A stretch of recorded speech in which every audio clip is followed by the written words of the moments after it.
A laptop computer was found in the city sewers on Monday, April 22nd of 2013. After screams were heard echoing from below.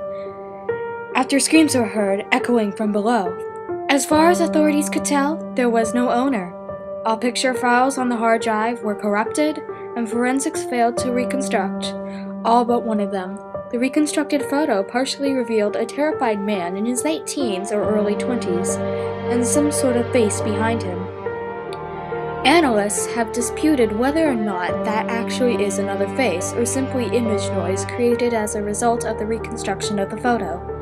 Apart from the single image, all that remains on the laptop was a cryptic Word file left open, unsaved. Some see this as the suicide note of a deranged lunatic. Others see it as a prank. All that is known for sure is that over the past 3 months, there have been over 20 disappearances, all leaving no trace. I just hope I can finish this. I need to tell it. I can't not tell it, but I don't have time to finish it. And that's what's horrifying, because if I don't tell, then it might get the rest. I have to. I'm on very limited time, but I'm going to be as detailed as possible, so it doesn't get the rest. Please, bear with me. Please, listen to me. I guess it all started 3 months ago when we found that secret room. The room in the sewers with the little trapdoor under the rug. When that happened, everything went wrong. But I'm getting ahead of myself. I have to tell the full truth, or else it will get the rest. I'm 19 years old. Me and my 3 best friends have always been fond of the sewers. We would go down there and explore, at first using rope, then chalk signs. Then nothing at all as we learned every twist, turn, and passage to the point where we could find our way around in pitch darkness, something we've had to do at least 3 occasions when our flashlights died. Now, what's strange is that we never found the room. It was when James asked to join us that the room was discovered. James was more of an acquaintance than a friend, but we often found him hanging out with us. We never told him about our excursions to the sewers. Most people thought of that as strange. We had known James for probably 6 months before he overheard us speaking about the sewers. Of course, he wanted to know what we were talking about. So we told him about how he went down into the sewers every now and again to explore. He, of course, wanted to join our next expedition. We said it was fine, and we went early the next Saturday. James wasn't very good with darkness. We found that out the hard way. Or maybe it was the darkness coupled with claustrophobia. I don't know. But once he got into the deeper levels of darkness, where the daylight ceased to exist and the tunnels became black, he began to hyperventilate. At first, it was almost unnoticeable. His breathing got quicker and he moved closer to me. Then, without warning, he began to breathe wildly and he dropped his flashlight. It hit the ground and went out, and just like that, he was sprinting and screaming for help, down the dark tunnels. We chased after him, following his screams. We started to lose all of our sense of direction. We went deeper than we thought possible.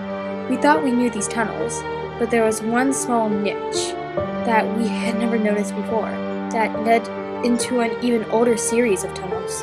We had to crawl on our stomachs to get through it, and it opened into a tunnel not bigger than that.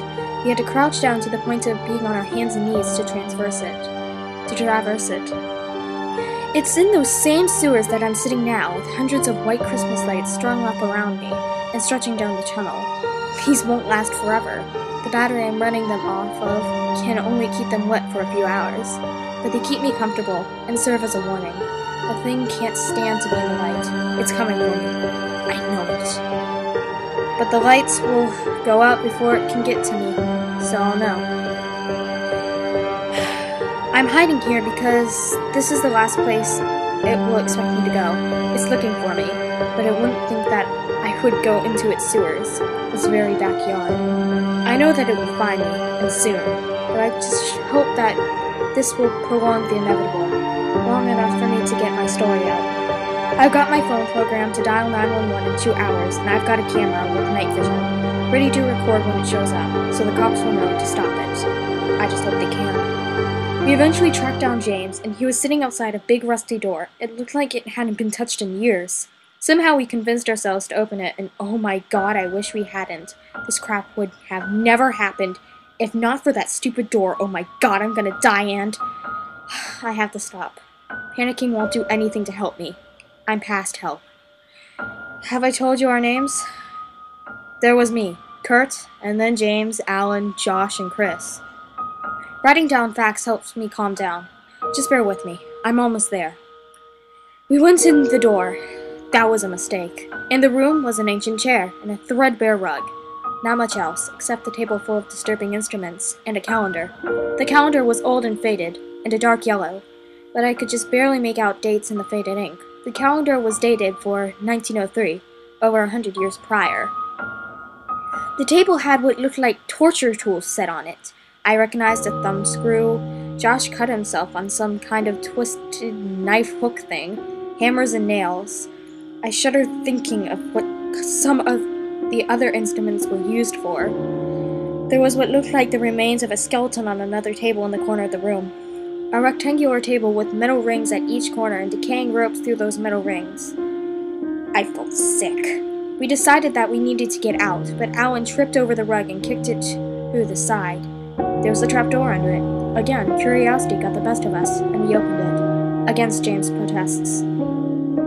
It was pitch black down there. An old ladder led down, but that was it. We shined our lights in. There were several things that might have once been human remains, but were now nearly dust. At this point, something came over James. He climbed down the ladder and into the hole, against our protests. After a moment, his light flickered and then died. Nothing but silence from down below. We were just beginning to panic when he casually walked into view. He smiled up at us. His eyes were just empty, bleeding sockets. We all just stood there in stunned silence, and then our lights wavered and flickered out. Mine flickered back on for a split second, and we saw something standing behind him. I don't know what it was. Yes, I do. It was it. The thing that's been hunting me and my friends. It looked very angry. It looked horrifying.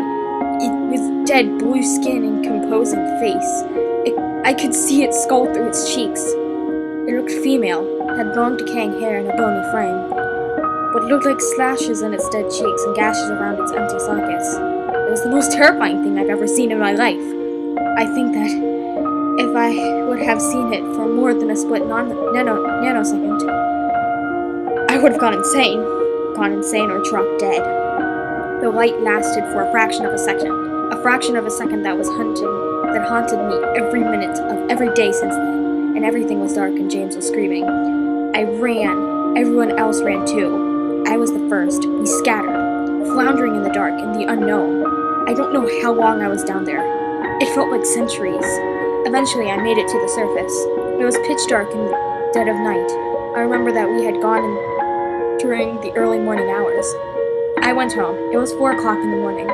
All I remember is turning every light in the house on, blasting Looney Tunes on the TV, and passing out. The next day, I found out that only Alan and Chris had made it out the previous night. We went to the police and they organized a manhunt. 20 people went into the sewers that night. Me, Alan, and Chris were not among them. We vowed never to step foot in those tunnels again. The manhunt never found that room. We never told them about it. We agreed to tell them that we had found a section of sewer that we hadn't explored before and gotten separated and lost. The search was unsuccessful. After a week, the police were forced to call it off, and the rest was history. Over the next several months, everyone who went into those sewers had disappeared without a trace. Alan and Chris, gone. I'm the only one left. Oh, fuck. I think a light just went out. The darkness is coming. I think I can hear her, or the fuck it is. Shit. I'm the only one left. You can't go into the sewers. They need to find the room and shut the trap door and shut the other door so it can't get out. Oh god, the lights are going out. Oh shit, oh fuck. Look for my camera and shut the door, please. You have to. Police found a dropped camera deep within the sewage tunnels. No one has spoken about what footage is on the camera, and all who see the footage have committed suicide soon thereafter.